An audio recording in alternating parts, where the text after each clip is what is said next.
So हाय मुलांनो, कशात तुम्ही सगळे हो ना. Welcome to our session number 3 हो ना, लॉज ऑफ मोशनचं. तर सेशन सुरू करण्याच्या आधी माझं छोटंसं इंट्रोडक्शन. ओके, तर माझं नाव आहे चिराग धीवर आणि मी IIT श्री सिटी कॉलेजचं बीटेक कम्प्युटर सायन्स इंजिनिअरिंगचं थर्ड इयर स्टुडंट आहे. ओके, तर चला न वेळ वाया घालवता आपण जो सेशन आहे आपला आजचा तो सुरू करूयात. ठीक आहे, तर जसं तुम्ही बघू शकता की टॉपिकचं नाव आहे लॉज ऑफ मोशन आणि हा आपला ह्या चॅप्टर वरचं सेशन नंबर 3 आहे.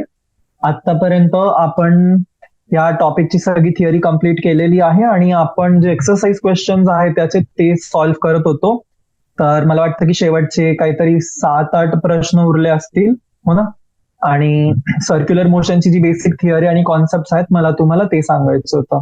ठीक आहे, तर काय करूयात ना आपण की आधी आपण सर्क्युलर मोशनची जी थिअरी आहे ती बघून घेऊयात, कारण मला वाटतं पुढे आपण जे पण क्वेश्चन सॉल्व्ह करणार आहोत तर त्यामध्ये उपयोगी पडेल जे पण आपले कॉन्सेप्ट आहेत ते. ठीक आहे, तर 1 मिनिट फक्त आणि सुरू करूयात मग.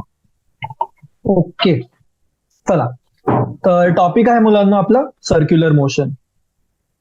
ओके, आता आपण motion in a straight line बघितला, आपण मोशन इन अ प्लेन बघितलाय. आता सर्क्युलर मोशन पण आपण बघितलं आहे नाही बघितलं. आपल्याला फक्त बेसिक गोष्टी माहिती आहेत की हो म्हणजे जर माझं ऑब्जेक्ट ह्या पद्धतीमध्ये आहे काहीतरी त्याचं मोशन असं आहे किंवा इकडे मी एका स्ट्रिंगनी एका दगडला पकडलं आणि मी त्याला गोल गोल फिरवतोय, तर मला एवढं माहिती की दर जागेवरती जे पण आहे ते टँजंट आहे, राईट. आणि एक आहे जी त्याचं स्ट्रिंग मध्ये टेन्सिटी ऑलवेज टुवर्ड्स माझी सेंटर असते. ओके, तर आता आपण ह्या टॉपिक मध्ये स्पेसिफिकली काय वेगळं बघणार आहे. ओके, तर आपण डील करणार आहोत क्वेश्चन्स मधनं. जसं तुम्ही बघा, तुम्ही मुलांना सर्कस मध्ये गेला असाल हो ना, तर सर्कस मध्ये तुम्ही बघितलंय की मौत का कुवा हो ना, हा एक गेम असतो, राईट. तर असं तो एक स्ट्रक्चर राहतो त्यांचा, राईट, सिलेंडर सारखा. आणि लोकांना ते शक्यतो इकडे हा जो रिजन आहे त्यांचा इथे उभं करवलं असतं हो ना लोकांना. आणि आतमधलं जे त्यांचा डोम आहे तो असा राहतो, राईट. मग इकडे ग्राउंड वरतून ते चालू करतात त्यांची गाडी चालवायला हो ना, असं राऊंड राऊंड राऊंड राऊंड फिरतात ते हो ना, आणि खालून वरपर्यंत येतात. आता आपल्याला बघताना ते तर खूपच रिस्की वाटतं, डेंजरस वाटतं, हो आहे सुद्धा ते. पण याच्यामध्ये जो कॉन्सेप्ट यूज होतो त्यांचा तो आहे सर्क्युलर मोशनचा. की ते ज्या पद्धतीने फिरतात हो ना, तिकडे फ्रिक्शन लागते, त्यांची स्पीड असते, ते ज्या पद्धतीने जनरेट करतात. तुम्ही बघितलं असेल ते डायरेक्टली असे वरती येतात का? नाही.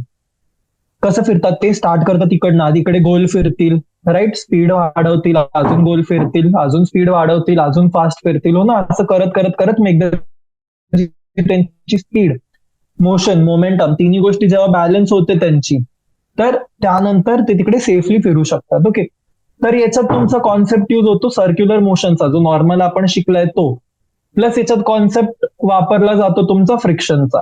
ठीक आहे, तर फ्रिक्शन तर रोल प्ले करतोच, बरोबर. जर फ्रिक्शन नसतं तर ती गाडी स्लाइड होऊन पडली असती खाली, बरोबर. तर आपण काय करणार आहोत, आपण आता चेक करणार आहोत की कसल्या कसल्या गोष्टींमध्ये काय काय फोर्स किंवा काय कसं अप्लाय होतं, राईट. म्हणजे फ्री बॉडी डायग्राम आणि ह्या सगळ्या गोष्टी आपण चेक करूयात. ओके, तर सगळ्यात पहिले आपण हे बघितलंय की जर एक माझ्याकडे सर्कल आहे, राईट, ज्याची रेडियस आर आहे, तर जो ऍक्सलरेशन असेल त्या पार्टिकलचा, जर त्याची स्पीड व्ही आहे, तर ऍक्सलरेशन होणार तुमची v²/r, बरोबर, टुवर्ड्स काय, सेंटर, बरोबर. तर मुलांना सेकंड लॉच्या हिशोबाने काय असतं की जी तुमची फोर्स एफ असते, जी या प्रोव्हाइड करते तुमचं ऍक्सलेशन, तर ती असते तुमची m×v²/r, बरोबर. F is equal to m×a, right. आणि एला आपण काय सबस्टिट्यूट केलं, v²/r, राईट. तर एफ सी काय आलं माझं, फोर्स इन सर्क्युलर मोशनच्या हिशोबाने तो आला mv²/r.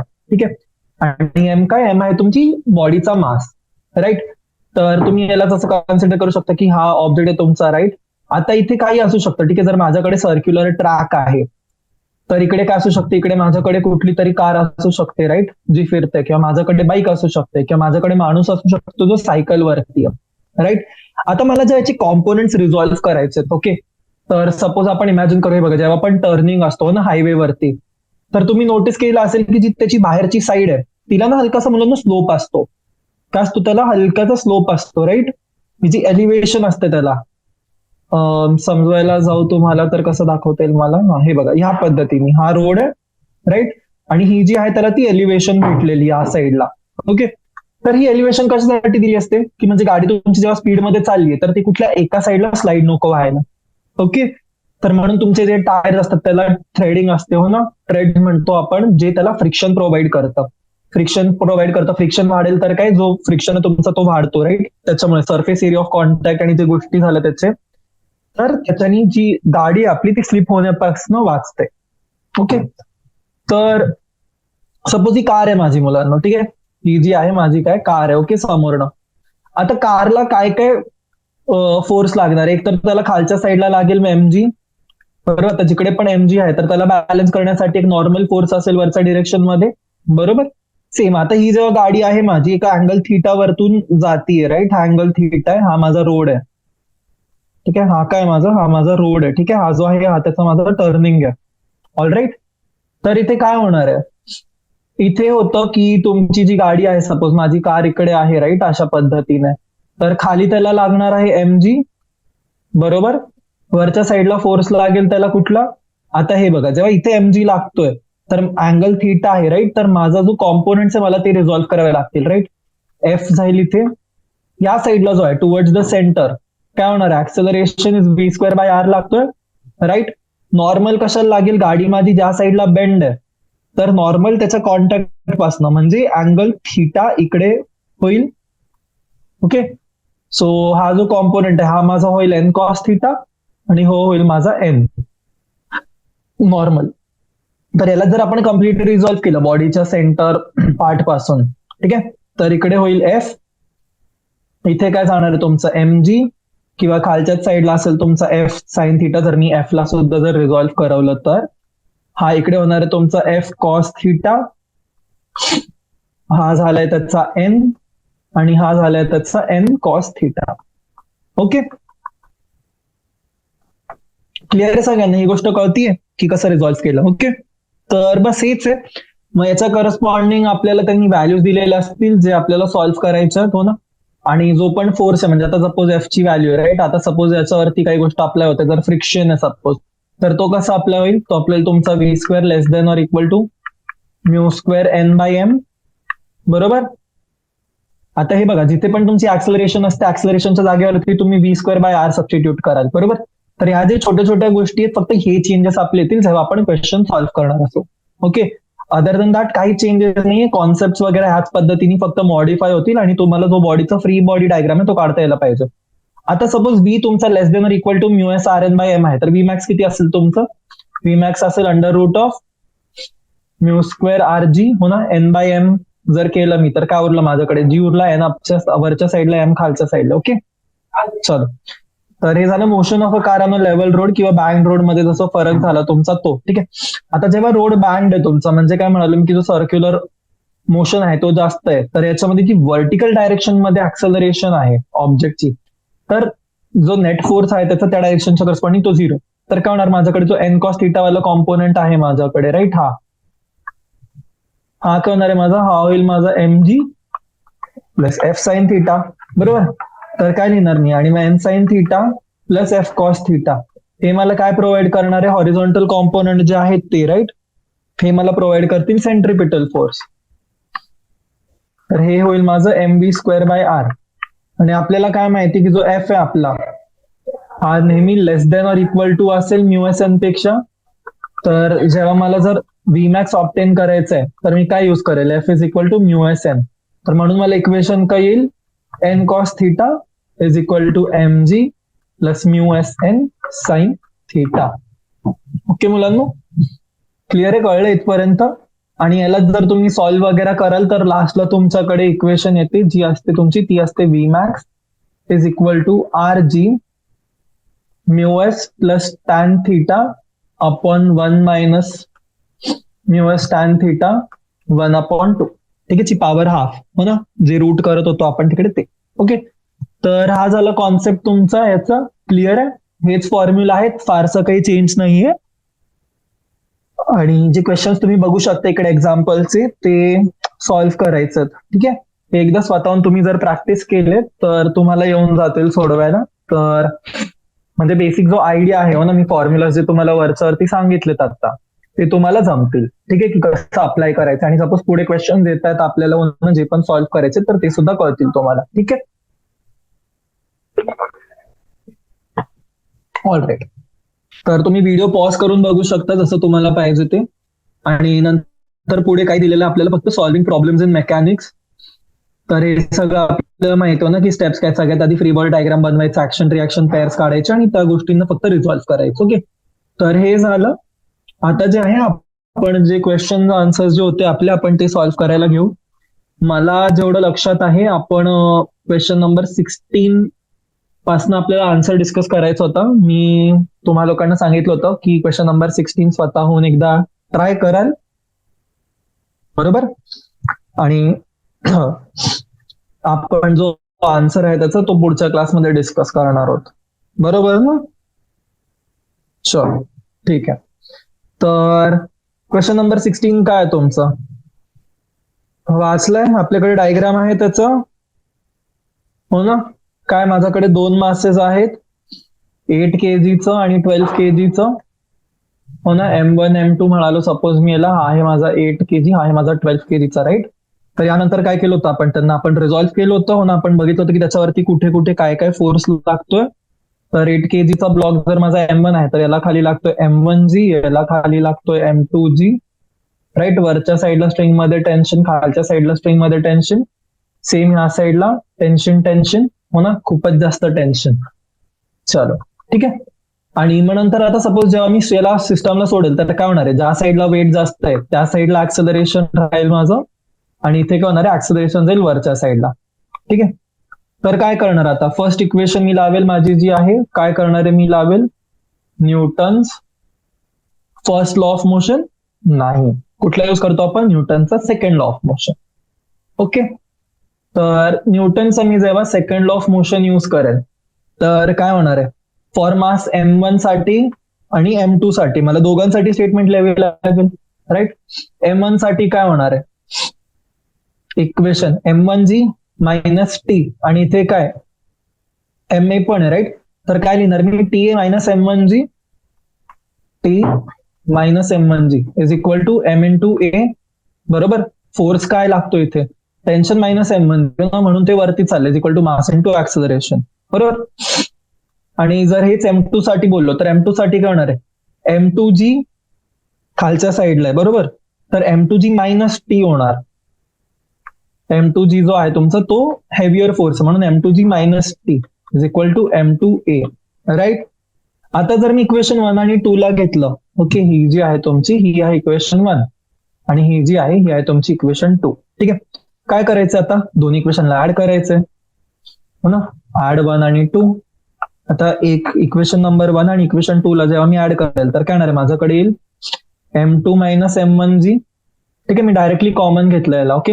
M2 minus M1G plus T minus T, बरोबर. कॅन्सल होऊन जाईल, इज इक्वल टू काय येणार आहे, M1 plus M2 into A, right. बरोबर आहे ना मुलांनो.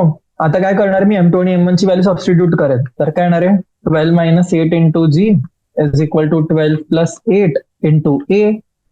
तर काय आलं माझ्याकडे, 4G is equal to 20A. G ची व्हॅल्यू काय टाकायची मला, 10 अपॉन येईल इकडे 20 is equal to A. A ची व्हॅल्यू काय निघून आली माझ्या इकडे, 2 मीटर्स पर सेकंड स्क्वेअर. ठीक आहे, ही काय झाली माझी, झाली ऍक्सेलरेशन. आता ऍक्सेलरेशन तर मुलांना मी फाइंड केली. आता काय पाहिजे, मला पाहिजे की टेन्शन पण काय. ठीक आहे. आता नोट करा, जेव्हा माझ्याकडे एक सिंगल स्ट्रिंगचं सिस्टम आहे, हो ना, तर tension through out the string काय असतं माझं, सेम असतं. ठीक आहे. पूर्ण स्ट्रिंग मध्ये जर एकुलती एकच स्ट्रिंग आहे माझ्याकडे, तर पूर्ण स्ट्रिंग मध्ये जे टेन्शन आहे कुठल्याही पॉइंट वरती, हा पॉइंट घेतला, हा पॉइंट घेतला किंवा हा पॉइंट घेतला, टेन्शन काय असणार आहे, सेम. ओके. तर ही जी ऍक्सेलरेशनची व्हॅल्यू आहे ही मी कुठल्या इक्वेशन मध्ये सबस्टिट्यूट करू शकतो, मीला सबस्टिट्यूट करू शकतो माझी जी इक्वेशन 1 होती, म्हणून कुठली होती equation 1, M1G minus T, sorry T minus M1G is equal to M1A मध्ये, किंवा मी याला सबस्टिट्यूट करू शकतो M2G minus T is equal to M2A मध्ये. ओके. तर कुठली एका इक्वेशन मध्ये आपण याला सबस्टिट्यूट करायची, तर काय होणार, इकडनं तुम्हाला व्हॅल्यू भेटेल टेन्शनची, हो ना. तर सपोज चला मी जर सपोज घेतली इक्वेशन नंबर 1, ठीक आहे, तर 1 मध्ये सबस्टिट्यूट करेल, टी मायनस एम किती आहे 8 into G 10 is equal to M1 किती 8 इंटू 2 16, बरोबर. तर काय येणार इकडनं टेन्शन माझं येईल 16 प्लस 80 विच इज 96 न्यूटन. हो ना. आता हे जर मी केलं सबस्टिट्यूट इक्वेशन नंबर 2 मध्ये माझं, ठीक आहे, काय केलं मी, जर सेम गोष्ट जी आहे माझी मी सबस्टिट्यूट केली ऍक्सलरेशनची व्हॅल्यू दुसऱ्या इक्वेशन मध्ये, तर काय येणार आहे M2 ची किती होईल माझं 12 into 10 minus T is equal to M2 किती होता 12 इंटू 2, राईट. तर काय येणार आहे 120 minus 24 is equal to T, बरोबर. टीची व्हॅल्यू किती आली, टीची व्हॅल्यू आली 96 न्यूटन. ओके. तर देअरफॉर जो टेन्शन आहे तुमचा स्ट्रिंग मध्ये तो किती आहे, टेन्शन केवढा आहे मुलांना स्ट्रिंग मध्ये, टेन्शन आहे 96 न्यूटन. ओके. टेन्शन आहे 96 न्यूटन आणि ऍक्सलरेशन जो आहे आपला ऍक्सलरेशन आहे 2 meters per second square. All right. चलो ठीक आहे. घेऊयात next question, question number 17. Okay. काय question 17? A nucleus is at rest in a laboratory frame of reference. Show that if it disintegrates into two smaller nuclei, the products must move in opposite directions. Okay.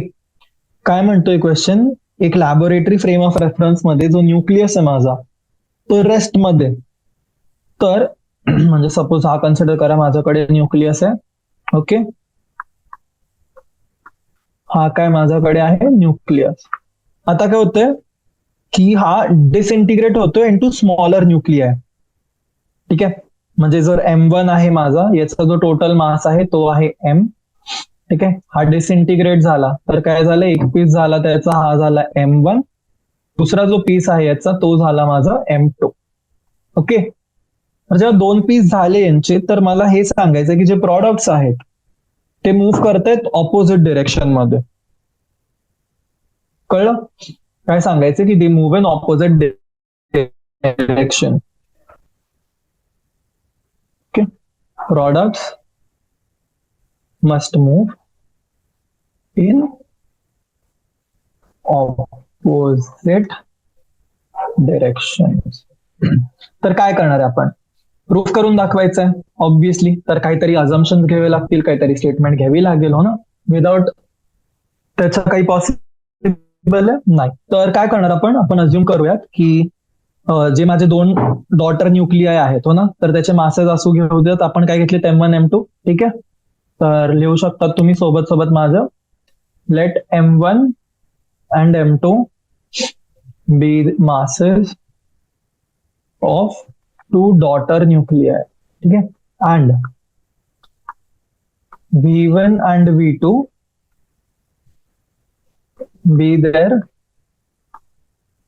respective velocities. Okay.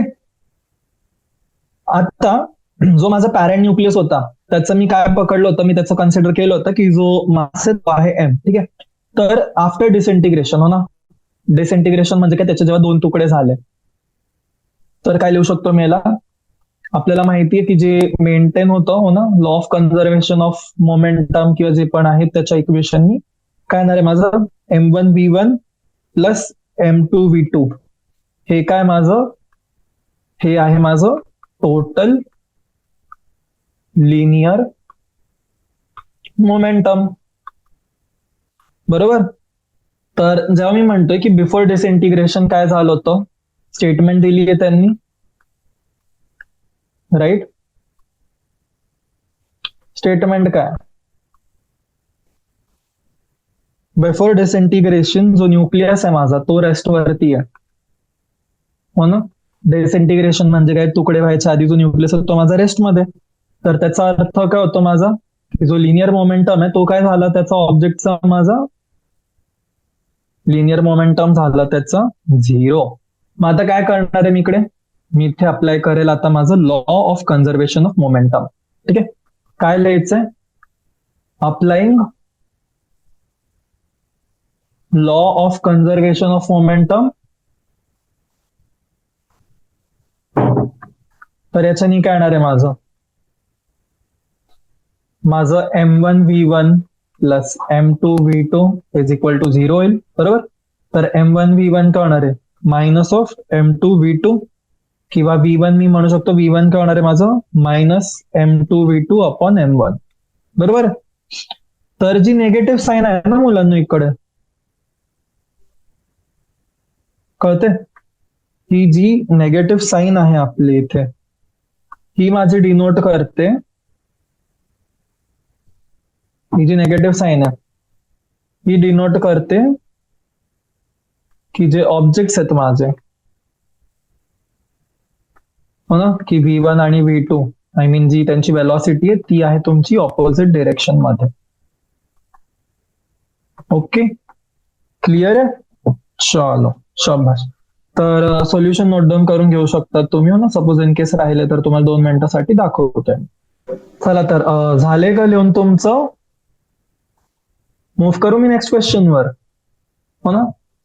चला तर बघूयात आपण आता question number 18. ठीक आहे,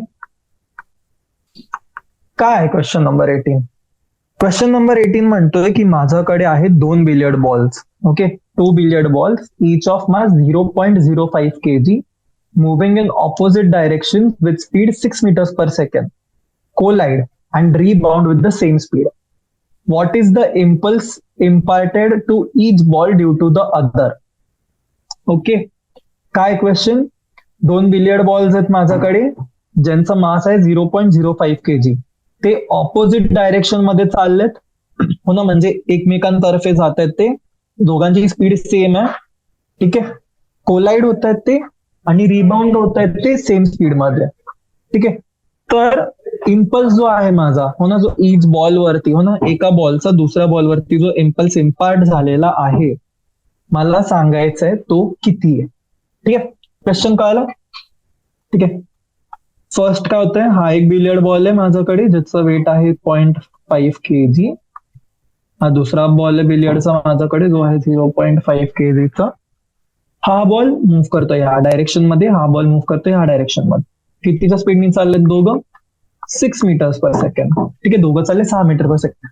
आता काय होतंय, दोघं बॉल झाले कोलाइड, ओके, आणि कोलाइड झाल्यानंतर काय होणार आहे, काहीतरी होईल आपल्याला माहिती नाही आता, बट कोलाइड जेव्हा झाले आपल्याला सांगायचंय की आता जो इम्पल्स आहे, हो ना, ह्या बॉलनी जो ह्या बॉलवरती टाकलाय आणि ह्या बॉलनी ह्या बॉलवरती टाकलाय तो किती आहे. ठीक आहे, तर इम्पल्स आपल्याला माहिती आहे, फॉर्म्युला माहिती आहे इम्पल्सचा काय असतो कसा असतो, हो ना. तर सिम्पलचा क्वेश्चन आहे, तुम्हाला वाटलं तर 1 मिनिटाचा टाइम देतो मी, तुम्ही ट्राय करू शकता स्वतः सॉल्व्ह करायचं. ओके, पटकन फक्त 1 मिनिट, आणि फायनल आन्सर जो आहे तो मला कळवायचा खाली कमेंट सेक्शन मध्ये. ओके मुलांना, चला तर डिस्कस करूयात आपण सोल्युशन याचं. ठीक आहे, तर काय काय गिवन आहे आपल्याला, हो ना, परीक्षेत कधी क्वेश्चन येतो सगळ्यात आधी जेवढे पण गोष्टी गिवन आहेत ना ते लिहून घ्यायचं. ओके, तर गिवन काय, मला मास दिलाय एच बॉलचा, ठीक आहे, किती 0.5 kg. अजून इनिशियल वेलॉसिटी दिली आहे मला VI, किती दिली आहे 6 मीटर्स पर सेकंड.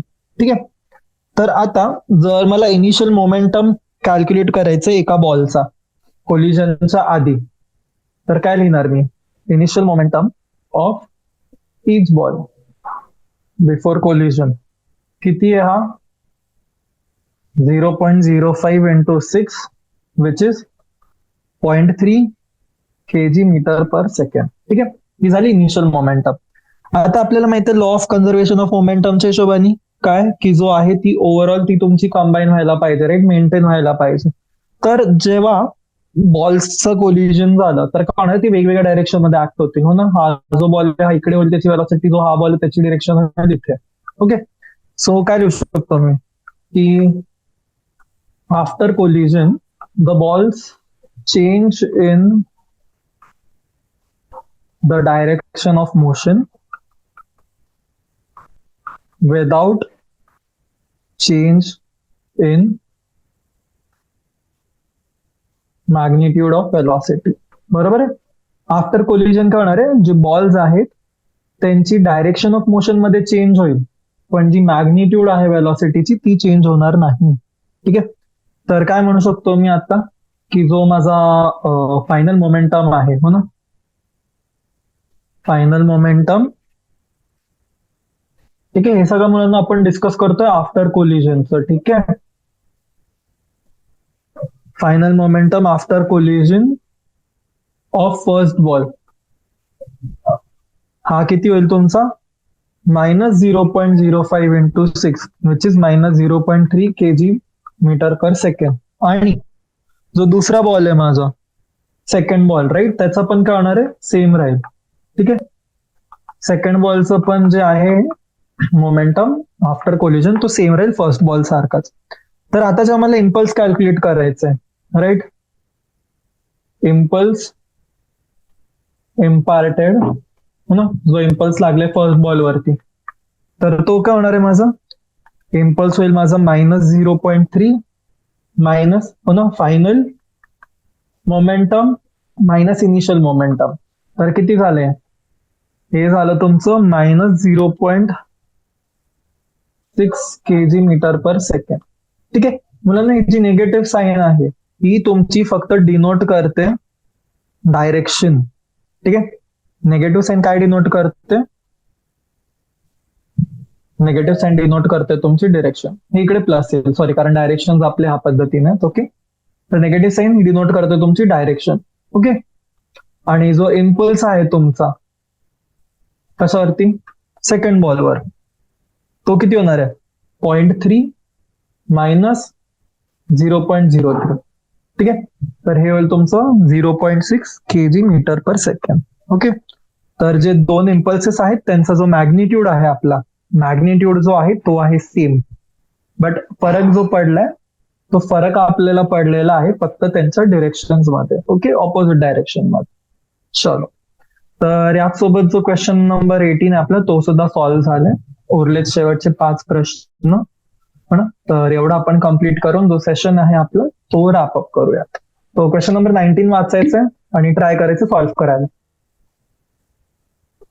हे बघा मुलांना, मला ना डायरेक्टली सोल्युशन डिस्कस करण्यात सुद्धा काहीच प्रॉब्लेम नाही, हो ना. मी येऊ शकतो, मी तुम्हाला क्वेश्चन देऊ शकतो, आन्सर पण सांगू शकतो, पण यामध्ये जी तुमची विचार करण्याची जी प्रक्रिया आहे, हो ना, जी तुमची थिंकिंग प्रोसेस आहे ती डेव्हलप होणार नाही.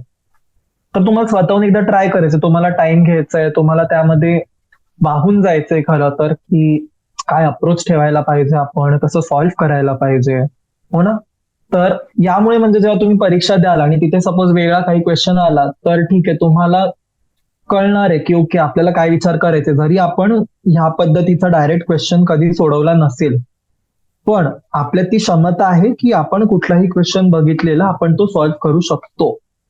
ठीक आहे मुलांना. चला, तर घेऊयात नेक्स्ट क्वेश्चन. क्वेश्चन नंबर 19 काय म्हणतोय मला, a shell of mass 0.02 kg is fired by a gun of mass 100 kg. ठीक आहे. शेल म्हणजे काही नाही, त्यांचा अर्थ आहे फक्त बुलेट सांगण्याचा. ओके. ही झाली तुमची शेल. ओके. सॉरी, याचा मास आहे 0.02 kg. ठीक आहे. काय आहे याचं मास आहे 0.02 kg. ओके. सो ज्याला मी फायर केले का गन मधून, ठीक आहे, ही अशी काहीतरी गन आहे माझ्याकडे. ओके. ही गन आहे, ह्या गनचं, ओके, मुलं मला वाटलंच बोलालो ना की सर ती बंदूकची बुलेट गोळीपेक्षा मोठी कस काय, सॉरी गोळी बंदूकपेक्षा मोठी कस काय. ठीक आहे. आणि याचा जो मास आहे हा मास दिलाय मला 100 kg. ठीक आहे. तर काय करायचंय मला, मला सांगायचंय की जर ती मी 80 मीटर्स पर सेकंडनी लॉन्च केलेली आहे, हो ना, मजल स्पीड, तर रिकॉइल स्पीड किती आहे गनची, हो ना. What is the recoil speed if मजल स्पीड, हो ना, जी लॉन्च करण्याची स्पीड असते मुलांना आपण त्याला म्हणतो मजल स्पीड, जी आहे 80 मीटर्स पर सेकंड. ठीक आहे. आता नोट करा, जेव्हा बंदुकीच्या आत माझी गोळी आहे, हो ना, जेव्हा बंदुकीच्या आत गोळी आहे माझ्याकडे, तर तेव्हा काय होणार आहे, जो कलेक्टिव्ह वेट आहे तो होणार माझा mass of gun. Plus mass of bullet, बरोबर. हे काय झालं माझं टोटल वेट. आणि ह्या वेट वरती माझं जे स्पीड आहे ती ऍक्ट होणार आहे ना, मजल स्पीड जी आहे ती. आणि जेव्हा रिकॉईल स्पीड ऍक्ट होईल, रिकॉईल स्पीड कधी ऍक्ट होईल, रिकॉईल स्पीड माझी ऍक्ट होईल फक्त गन वरतीच, बरोबर आहे की नाही. बघूयात आपण ते, ठीक आहे. तर रिकॉईल काय असतं, आय एम सॉरी. तर रिकॉईल काय असतं हे बघा, आपण मूवीज बघितल्या असतील हो ना, टँक्स बघितले असतील ज्याच्यात आहेत, तर जेव्हा ती लॉन्च करते तर एक त्याच्यात अशी मुवमेंट असते राईट. जर ही त्याची इनिशियल पोझिशन आहे, आता काहीतरी लॉन्च केलं त्याने, तर ती हलकीशी मागे जाते हो ना, ह्या पोझिशनला येईल ती, आणि मग परत ह्या पोझिशनला येऊन एंड होईल. मग परत फायर करायची असेल तर परत मागे जाईल, पुढे येईल, ठीक आहे. शूट करताना मागे येईल, पुढे जाईल, ठीक आहे. तर हे जे आहे ना, याला आपण म्हणतो रिकॉईल. जे तुमच्यापैकी ज्यांना माहिती नसेल त्यांच्यासाठी सांगितलं, ज्यांना माहिती आहे या गोष्टीची वेल अँड गुड, हो ना. चला, तर एक काम करूयात आपण, सोल्युशन साठी हे घ्या, ठीक आहे. जो माझा मास ऑफ शेल आहे त्याला मी डिनोट करतोय स्मॉल एम नी, okay. Mass of shell M is equal to माझा 0.02 kg, ओके. आणि जो माझा मास ऑफ गन आहे, ठीक आहे, मी डिनोट करतो कॅपिटल एम नी, हा झाला माझा 100 kg, ठीक आहे. स्पीड किती आहे माझी शेलची, स्पीड जी आहे माझी शेलची ती आहे 80 मीटर्स पर सेकंड, ठीक आहे. आता आपल्याला काय माहितीये की जी इनिशियल वेलॉसिटी आहे शेलची आणि गनची ती काय आहे, ती आहे 0, राईट. का 0? कारण जेव्हा आत बंदूक मी पकडली आहे, गोळी त्याच्या आत आहे आणि ती चालवली नाही, तर स्पीड किती झाली सिस्टमची, 0 आहे, बरोबर. Initial velocity of the shell is 0, हो ना, शेल अँड गन 0. तर काय म्हणता येईल मला की जो इनिशियल मोमेंटम आहे माझा तो किती असणार आहे, 0, ओके. तर काय करणार, therefore apply law of conservation of momentum, okay. तर काय म्हणणार आपण की जो माझा इनिशियल मोमेंटम आहे तो काय माझा 0 शुड बी इक्वल टू काय पाहिजे माझा फायनल मोमेंटम, बरोबर की नाही. तर फायनल मोमेंटम किती असेल माझा M V minus M V, बरोबर. तर हा काय झाला माझा शेल आणि त्याची वेलॉसिटी मायनस गन आणि त्याची वेलॉसिटी. तर काय लिहिणार आहे 0.2 इंटू 80 मायनस 100 इंटू व्ही, बरोबर. तर 100 व्ही किती आला माझा 1.6 समथिंग, तर व्ही किती येणार आहे माझा 1.6 upon 100 which is equal to 0.016 meters per second, okay मुलांना. तर जी रिकॉईल स्पीड आहे ना माझी गनची ती किती झाली, ते झाली 0.016, ओके. हा झाला आपला क्वेश्चन सॉल्व. आता पुढे क्वेश्चन नंबर 20, ओके. काय दिलंय मला क्वेश्चन नंबर 20, मला दिलंय a shell of mass, sorry, a batsman deflects a ball by an angle of 45 degree without changing the initial speed which is equal to 54 kilometers per hour. What is the impulse imparted to the ball?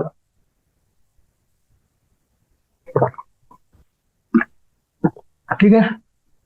म्हणजे आपण बघा cricket match बघतो ना, batsman इथे उभा आहे, त्याच्या हातात बॅट आहे ही, ठीक आहे. बॉलरनी बॉल टाकला, ठीक आहे, बॉलरनी रनअप घेतला, बॉल टाकला, तो सपोज म्हणा त्याच्या बॅटला लागला इथे, ओके, एज लागला, हलकासा एज लागून बॉल तुमचा गेला ह्या डायरेक्शन मध्ये, ठीक आहे. तर बॉल जर सरळ जाणार होता असं, तर त्यांनी त्याला डिफ्लेक्ट केला अँगल 45 डिग्रीने, ठीक आहे. थिटा किती झालाय माझा, थिटा झाला 45 डिग्री. आणि काय म्हणाले ते, जी इनिशियल स्पीड आहे बॉलची माझी ती चेंज नाही झाली, okay. Initial speed doesn't change, ठीक आहे. म्हणजे बॅटला टच होण्याच्या आधी जी त्याची स्पीड होती त्याची स्पीड तेवढीच होती बॅटला टच करून गेल्यानंतर सुद्धा, ओके. तर आधी किती होती स्पीड त्याची, होती 54 किलोमीटर पर आवर, ओके, तर बॉलची स्पीड बॅटला लागल्यानंतरही 45 किलोमीटर पर आवरच आहे. ओके, तर मला अजून काय गिव्हन आहे? मला गिव्हन आहे बॉलचा जो मास आहे तो. तर बॉलचा मास किती आहे? बॉलचा मास आहे 0.15 kg. ओके, चलो. तर काय करणार आहे मी? याचा जर सपोज मी नॉर्मल डायग्राम काढला एखादा, ठीक आहे, सपोज जर मी याचा एक नॉर्मल डायग्राम काढला तर कसा येणार आहे तो? ठीक आहे, तर रिझॉल्व्ह करतोय आपण बेसिक वे मध्ये त्याला. तर इकडनं आलाय बॉल असं माझा. ओके, सपोज ते बॅटला लागलंय आणि चेंज झालंय, राईट? कळतंय का तुम्हाला? तर हा जो टोटल अँगल आहे हा 45 पाहिजे, पण नॉर्मल आहे तर तो त्याला स्प्लिट करेल 22.5 डिग्रीज ईच मध्ये. ही गोष्ट कळते आपल्याला? ओके, एवढं तर कळत असेल. आता बॉल इज डिफ्लेक्टेड बॅक, बरोबर? तर काय होणार आहे? जो टोटल अँगल आहे माझा, टोटल अँगल होणार आहे 45. तर जो इनिशियल मोमेंटम आहे बॉलचा तो काय येणार आहे? जो माझा इनिशियल मोमेंटम आहे तो काय येणार आहे? वेक्टर रिझॉल्व्ह करता येतं आपल्याला, कॉम्पोनंट्स कळतात हो ना, काय करायचे कसे घ्यायचं. तर इनिशियल मोमेंटम काय येईल माझा? एम यू कॉस थिटा, हो ना. एम यू कॉस थिटा म्हणजे काय? 0.15 इंटू यू इंटू 1000, हो ना. त्याला चेंज करावं लागेल इंटू कॉस 22.5 अपॉन 3600. तर हे काय येणार आहे? येईल तुमचं 0.15 इंटू 15 इंटू 0.9239 अलॉंग दिस डिरेक्शन. ठीक आहे, अलॉंग एन ओ. ओके, तर जी फायनल मोमेंटम आहे बॉलची ही झाली इनिशियल. ठीक आहे, जी फायनल मोमेंटम आहे ती काय आहे? ती आहे M U cos theta along O N. बरं, असा गेला, लागला 45 ने 10 चेंज झाला, हो ना. किंवा याला तुम्ही दुसऱ्या साईडलाही पकडू शकता. बेसिकली बॉल तुमच्याकडे इकडे आला, तुम्ही ह्या साईडला त्याला डिफ्लेक्ट केलाय. ओके, मी ह्या लाईनला घेतोय माझी जी त्याची नॉर्मल वाली लाईन, हो ना, मी जिकडनं स्प्लिट केली इम्पॅक्ट वरनं. जर या साईडला गेले तर मी याला असं स्प्लिट केलं असतं, पण इरिस्पेक्टिव्ह ऑफ दॅट जो अँगल आहे माझा तो सेम राहिला असता. ओके, चलो. तर काय म्हणणार आहे मी? इम्पल्स जो आहे माझा, इम्पल्स काय? इम्पल्स आहे माझा चेंज इन मोमेंटम, राईट? हे तर माहित आहे ना मुलांना आपल्याला. इम्पल्स काय असतो? इम्पल्स असतो आपलं चेंज इन मोमेंटम. तर चेंज इन मोमेंटम म्हणजे काय? Final minus initial. तर काय होणार आहे? M U cos theta minus of minus M U cos theta, बरोबर? काय झाला? हा झाला तुमचा twice M U cos theta. M U cos थिटाची व्हॅल्यू आपण वरती काढली होती, सिम्पली त्याला मल्टिप्लाय करणार 2 नी. तर 2 इंटू 0.15 इंटू 15 इंटू 0.9239. तर हे कॅल्क्युलेट केलं सपोज, तर याची जी व्हॅल्यू आहे ही येईल माझी 2 इंटू 1.6.3 इंटू 15 45 इंटू 9450 मायनस 9, ही येईल तुमची 4.16 kg metre per second. Okay, clear आहे सगळ्यांना हा क्वेश्चन की नाही अजून? चला, ठीक आहे. तर जाऊयात आपण नेक्स्ट क्वेश्चन मध्ये, जो आहे क्वेश्चन नंबर 21. ओके, थोडासा चांगला क्वेश्चन आहे हा. काय म्हणते मला क्वेश्चन मध्ये? A stone of mass 0.25 kg tied to the end of a string is whirled round in a circle of radius 1.5 meters with a speed of 40 revolutions per minute in a horizontal plane. What is the tension in the string? And what is the maximum speed with which the stone can be whirled around if the string can withstand the maximum tension of 200 Newton? ओके, question कळालाय तुम्हाला? नाही कळालंय ना? काय म्हणतोय? एक stone आहे माझ्याकडे, ठीक आहे, ज्याचा मास आहे 0.25 kg. ओके, स्टोन आहे ज्याचा मास आहे 0.25 kg. हा मी टाय केला at the end of a string, ठीक आहे. आणि काय केलं, मी याला व्हर्ल करतोय, गोल गोल फिरवतोय मी याचं. आणि स्ट्रिंगची रेडियस दिली मला 1.5 मीटर दिली. ओके, तर जी स्पीड आहे माझी याची, ठीक आहे, जी स्पीड आहे ती आहे 40 revolution per minute in horizontal plane. Horizontal म्हणजे कुठला प्लेन झाला आपला हा. जर मी त्याला असं फिरवलं असतं तर हा झाला असता व्हर्टिकल प्लेन, पण मी कसं फिरवतोय, मी त्याला फिरवतोय असं. ठीक आहे. तर मी असं त्याला गोल फिरवतोय, हे होतंय माझ्याकडे एका मिनिटामध्ये 40 टाइम्स. 1 2 3 4 5 फिरवत चाललोय मी. ठीक आहे. आता मला विचारलंय त्यांनी की जी टेन्शन आहे माझी स्ट्रिंग मध्ये, ती टेन्शन किती आहे. पहिली गोष्ट विचारली. ठीक आहे. पहिली काय विचारली, टेन्शन इन स्ट्रिंग. ओके. तर टेन्शन इन द स्ट्रिंग किती आहे ही पहिली गोष्ट. आणि दुसरी गोष्ट काय विचारली मला दुसरी गोष्ट त्यांनी विचारली की मॅक्सिमम स्पीड काय आहे स्टोनची.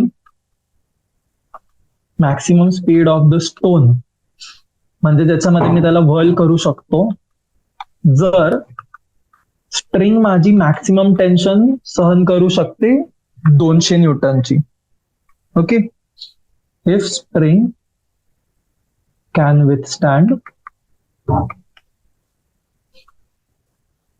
Maximum tension of 200 newton. ठीक आहे मुलांनो, क्लिअर आहे. चलो, तर काय करणार आहे मी आता, जो माझ्याकडे FBD मला तो काढावा लागेल. ओके. जर मी म्हणालोय की माझ्याकडे जर नंबर ऑफ रेव्होल्युशन आहेत 40 पर मिनिट, तर म्हणजे किती झाले माझ्याकडे, एका मिनिटात किती सेकंड असतात 60.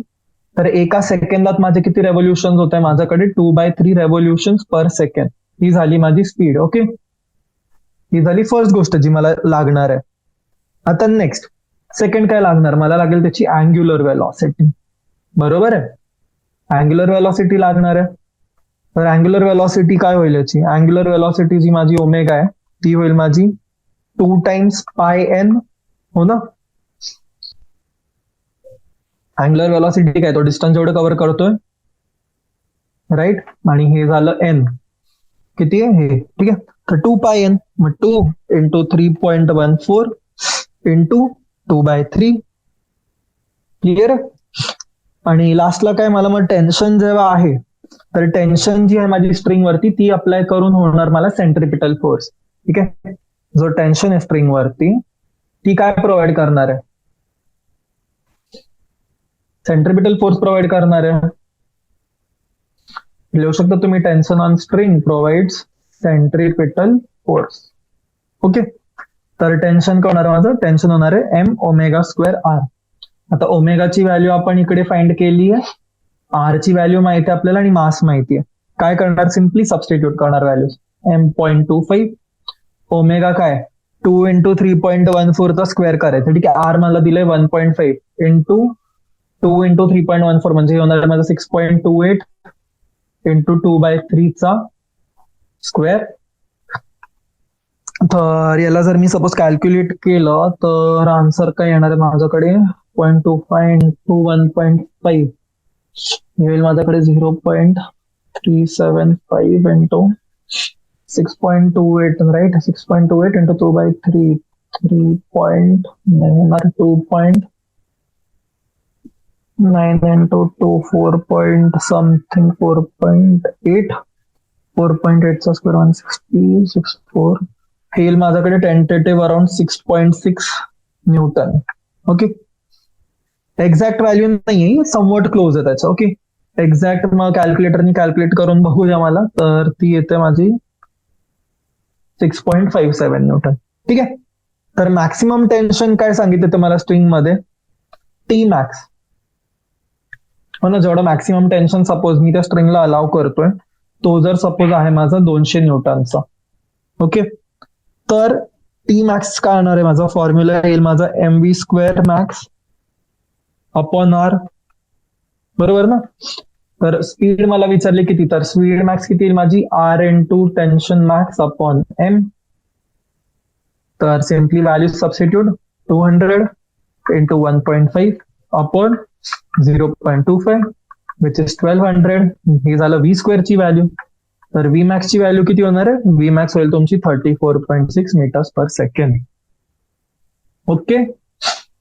चला, तर जर मला सांगितलंय की टेन्शन जी आहे स्ट्रिंग मध्ये मॅक्सिमम जर 200 न्यूटन आहे, तर त्याच्या करस्पॉन्डिंग माझी जी व्ही मॅक्स मी जी जाऊ शकतो ती मी घेऊन जाऊ शकतो 34 मीटर्स पर सेकंडला.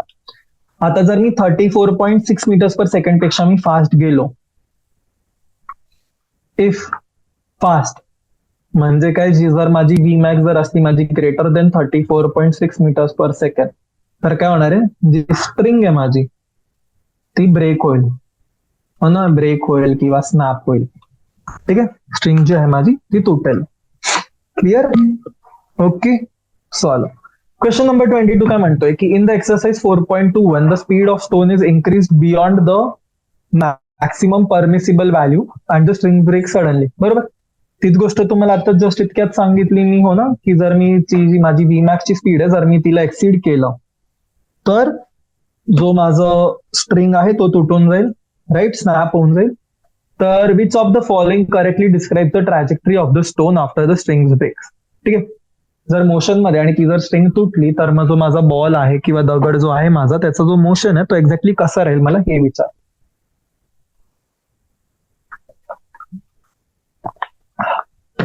तीन ऑप्शन्स दिलेत. एक की स्टोन जो आहे तो रेडियली आउटवर्ड जाईल, दुसरा की stone flies off tangentially from the instant where the string breaks, किंवा तिसरा stone flies at an angle with the tangent whose magnitude depends on the speed of the particle. ठीक आहे मुलांना, तर एक काम करूयात याच्यासाठी. हे बघा, जो राईट आन्सर आहे तो आहे तुमचा बी, हो ना. काय होतं की जेव्हा सर्क्युलर मोशन आहे तुमचा, ओके, जेव्हा सर्क्युलर मोशन आहे तर जी वेलॉसिटी आहे ना तुमची दर इन्स्टंट वरती, ती वेलॉसिटी असते तुमची टँजंट. ठीक आहे, वेलॉसिटी काय असते तुमची, टँजेन्शियल असते. तर जर स्ट्रिंग तुमची जर ब्रेक होते कुठल्याही इन्स्टन्सला तर स्टोन कुठे मूव्ह होईल, स्टोन टँजेन्शियली मूव्ह होईल, राईट. त्याची वेलॉसिटी जर ह्या पॉइंटला ह्या डायरेक्शन मध्ये तर दगड इकडे जाईल, जर ह्या पॉइंटला स्नॅप झालं त्याची डायरेक्शन इथे वेलॉसिटीच्या इकडे जाईल, जर ह्या पॉइंटवर स्नॅप होतो ही डायरेक्शन आहे तर इथे जाईल, जर ह्या पॉइंटवरती स्नॅप होते तर इकडे जाईल, ह्या पॉइंटवरती स्नॅप होईल तर इकडे जाईल. ठीक आहे, तर हे आहे तुमचं according to the first law of motion.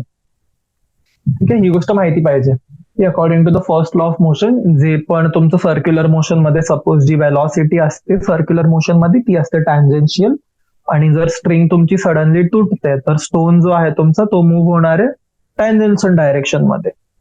Okay, चलो, क्लिअर आहे, चला, व्हेरी गुड. तर याचसोबत आपण मूव्ह करतो जो आपला लास्ट क्वेश्चन आहे, हो ना, क्वेश्चन नंबर 23. ओके, तर याच्यामध्ये बेसिकली तुम्हाला रिझनिंग विचारली. पहिला की a horse cannot pull a cart and run in empty space. ठीक आहे, यात विचारलंय मला की a horse cannot pull a cart. Sorry मुलांना थोडस मध्ये डिस्टर्बन्स झालं. तर काय म्हणाले मला की एक जो हॉर्स आहे माझा तो कार्टला का पुल नाही करू शकत आणि एका एम्प्टी स्पेस मध्ये का नाही चालू शकत, राईट. तर काय होणार याच्यामध्ये की जेव्हा तुमचा हॉर्स जो आहे, हो ना, हा ग्राउंडला पुश करतोय का सर्टन फोर्स मध्ये, तर कार्टला खेचला जातो तो, बरोबर आहे. तर जेव्हा तो कार्टला खेचला जातो तर काय होणार आहे, जो थर्ड लॉ ऑफ मोशन जर मी अप्लाय केलाय तर जो ग्राउंड आहे माझा हा एक इक्वल आणि ऑपोजिट रिॲक्शन फोर्स देईल हॉर्स वरती. ही गोष्ट माहिती आहे ना आपल्याला की जेव्हा जो हॉर्स आहे माझा हा ग्राउंडला पुश करतोय का सर्टन फोर्सने तर तो पुल करेल कार्टला. तर जर मी याच्यावरती third law of motion apply केला तर काय होणार आहे, जो ग्राउंड आहे माझा तो एक्झर्ट करेल एक इक्वल आणि ऑपोजिट रिॲक्शन फोर्स घोड्याच्या पायावरती. ठीक आहे, तर याच्याने काय होणार आहे की हा कॉज करेल माझ्या हॉर्सला to move forward in a empty space.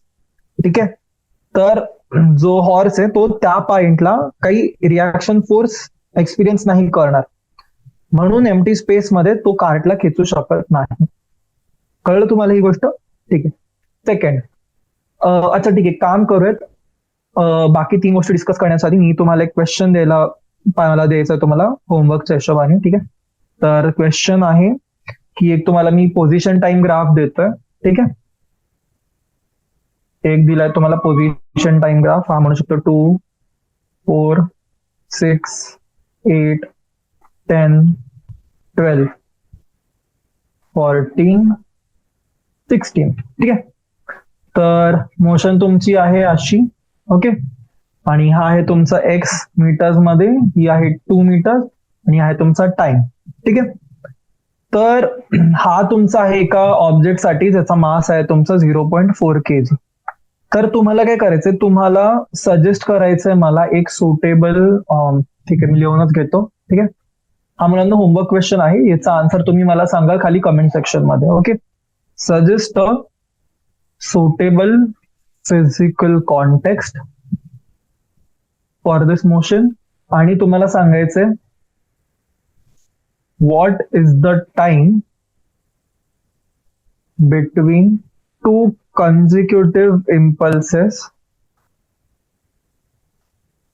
received by the particle. ठीक आहे.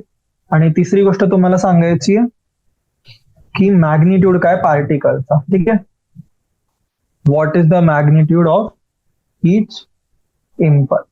ठीक आहे, या 3 गोष्टी सांगायच्या. तुम्ही विचार करू शकता, मी एक मिनिटात जरा जाऊन येतो. Yes, okay. तर थोडीशी इमर्जन्सी आली होती, तर मला जावं लागलेलं. ओके, तर हा क्वेश्चन जो तुम्हाला दिलाय, तुम्हाला हा सॉल्व्ह करायचा आहे आणि मला खाली कमेंट सेक्शन मध्ये आन्सर कळवायचंय. आणि जे आपले बाकीचे 3 कंडिशन बाकी होते हो ना, आपण ते डिस्कस करूयात आता. ओके, काय कंडिशन दिली होती मला सेकंड, की passengers are thrown forward from their seats when a speeding bus stop suddenly. ठीक आहे, तुम्ही हे एक्सपिरियन्स केलं असेल ना, की जेव्हा तुम्ही गाडीमध्ये बसले आहात आणि गाडी अचानक ब्रेक मारते, तर काय होतं, तुम्ही पुढच्या साईडला ढकलल्या जातात. तर हे का होतं? ठीक आहे, तर मुलांना हे तुमचं होतं due to inertia of motion. हो ना, काय होतं की जेव्हा गाडी थांबते किंवा बस थांबते अचानक, तर काय होतं, जी आपली बॉडीचा जो लोअर पार्ट आहे हो ना, तो कशाच्या कॉन्टॅक्ट मध्ये असतो, सीटच्या, बरोबर. तर ती सीट किंवा गाडी जेव्हा रेस्ट मध्ये होऊन जाते सडनली, तर जो आपला वरचा पार्ट आहे बॉडीचा, तो मोशन कंटिन्यू करतो. ठीक आहे, तर ह्यामुळे काय होतं, याच्यामुळे जो तुमचा वरची जी बॉडी आहे ना, ती समोरच्या साईडला फेकल्या जाते हो ना, जी डायरेक्शन असते तुमच्या गाडीची किंवा बसची. तर बेसिकली हाच रिझन. तर इंग्लिश मध्येच म्हणायचं तर आपण याला असे म्हणू शकतो की due to inertia of motion when a bus stops all of a sudden. तर जो लोअर पार्ट आहे तुमच्या एका पर्सनचा बॉडीचा, that is in contact with the seat, it comes to a rest suddenly, but the upper part will continue to be in motion. ठीक आहे, तर as a result काय होणार आहे की जो पर्सनचा अप्पर हाफ आहे ना बॉडीचा, तो पुढच्या साईडला फेकला जाईल. Okay, in the direction of the bus. ठीक आहे, मग सेम वे मध्ये रिझनिंग करायची, तर थर्ड पार्टची रिझनिंग होणार आहे. काय म्हणाले, it is easier to pull a lawn mower than to push it. Lawn mower माहिती आहे ना आपल्याला, ज्याच्याने आपण गवत कापतो किंवा चिरतो हो ना, तर याला ढकलणं सोपं आहे नाही, याला खेचणं सोपं आहे ढकलण्यापेक्षा. तर का? ठीक आहे, तर म्हणलं ना, जेव्हा ना एक लॉन मुव्हरला आपण खेचतो, तर काय होतं, जो त्याचा व्हर्टिकल कॉम्पोनंट आहे अप्लाइड फोर्सचा, तो वरच्या साईडला ऍक्ट होतो. ठीक आहे, जेव्हा मी लॉन मुव्हरला खेचतोय, विचार करायचा, ठीक आहे, जो त्याचा व्हर्टिकल कॉम्पोनंट आहे अप्लाइड फोर्सचा, तो ऍक्ट होतोय अपवर्ड डायरेक्शन मध्ये. याच्यामुळे काय होतं की जो इफेक्टिव्ह वेट आहे ना माझा लॉन मुव्हरवरचा, तो रिड्यूस होतो. तर जेव्हा मी लॉन मुव्हरला पुश करतोय, तर व्हर्टिकल डिरेक्शन जी आहे कॉम्पोनंटची, सॉरी, जो व्हर्टिकल कॉम्पोनंट आहे माझा, तो माझा ऍक्ट होतोय डायरेक्शन मध्ये कसल्या, जो मोव्हरचा वेट आहे माझा त्या. तर त्यामुळे काय होणार आहे की जो वेट आहे मोव्हरवरती, तो इन्क्रीज होणार आहे. कळतंय तुम्हाला, जेव्हा मी त्याला खेचतोय, मी जेव्हा पुल करतोय, तर व्हर्टिकल कॉम्पोनंट जो आहे अप्लाइड फोर्सचा, तो वरच्या डिरेक्शन मध्ये ऍक्ट होतो आणि ह्यामुळे जो इफेक्टिव्ह वेट आहे लॉन मुव्हरचा, तो रिड्यूस होतो. पण हेच जेव्हा मी तर लॉन मुव्हरला पुश करतोय, तेव्हा जो व्हर्टिकल कॉम्पोनंट आहे माझा, तो direction of the weight of the mower वरती होतोय. तर ह्याचमुळे जी माझी वजन आहे ना, जे माझं मुव्हरचं वजन आहे, तो इन्क्रीज होतोय. ठीक आहे, तर मी म्हणू शकतो की या रिझनमुळे it is easier to pull a lawn mower. हो ना, लॉन मुव्हरला खेचणं सोपं आहे त्याला ढकलण्यापेक्षा. ओके, आणि fourth question, a cricketer moves his hands backward while holding a catch. हा क्वेश्चन आपण सगळ्यात आधी डिस्कस केला होता हो ना, की का होतं असं. तर जेव्हा बॅट्समन बॉलला हिट करतो, तर बॉलला काय होणार आहे, लार्ज मोमेंटम असणार आहे. तर जेव्हा तो त्याचं हाताला मागच्या साईडला खेचतोय हो ना, तर time of impact is increase contract. हो ना, इम्पॅक्ट तुमचा कशावरती असतो, तुमच्या टाइम बेस्ड वरती अप्लाय होतो. तर जेव्हा तो हाताला मागे खेचतोय, तर त्या टाइमला जो त्याचा कॉन्टॅक्ट आहे त्या ऑब्जेक्टच्या मोशन सोबत, तो वाढतोय, तो जास्त टाइम घेतोय त्याला कम्प्लिटली 0 पर्यंत आणण्यासाठी. तर त्यामुळे फोर्स त्याचा रिड्यूस होतो. ओके, क्लिअर आहे, चल, शाबाश. तर याचसोबत मुलांना आपला जो टॉपिक आहे लॉज ऑफ मोशन हो ना, तो झालेला आहे कम्प्लीट. आपण त्याची थिअरी फॉर्म्युला सगळे डिस्कस केले, आपण क्वेश्चन सुद्धा डिस्कस केलेत आणि जो हा तुम्हाला क्वेश्चन दिलाय तो तुम्हाला सॉल्व्ह करायचा आहे. आणि ठीक आहे, आय गेस सेशन कम्प्लिटेड आहे आपला, हा टॉपिक कम्प्लीट आहे आणि आपण परत भेटूयात नेक्स्ट टॉपिकसाठी. ओके, तर थँक्यू सो मच सेशन तुम्ही जॉईन केला आणि मी अपेक्षा करतोय की तुम्हाला कळले जे पण आपण डिस्कस केलंय. जर तुम्हाला कुठल्याही पॉइंटवरती डाऊट आहे किंवा कुठली गोष्ट तुम्हाला नाही समजली आहे तर तुम्ही मला खाली कमेंट सेक्शन मध्ये कळवू शकता आणि जर तुम्हाला कळाली आहे तर प्लीज व्हिडिओला लाईक करा. Okay, thank you so much.